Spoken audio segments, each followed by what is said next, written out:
In your opinion, how can the youth contribute to environmental protection? Again, in your opinion, how can the youth contribute to environmental protection? Thank you for that wonderful question, sir. Good afternoon, everyone.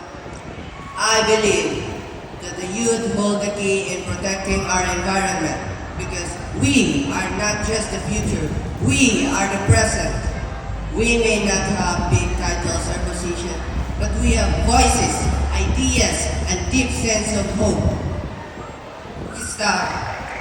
We can start with simple actions like bringing reusable containers to school, help planting trees in our barangay, joining cleanup drives, or properly segregating our waste. These seem small, but when done together, they create a huge impact. As a proud student and a youth of this generation, I believe that change starts with me because I believe that a cleaner, greener future begins with me and with all of us. And I thank you.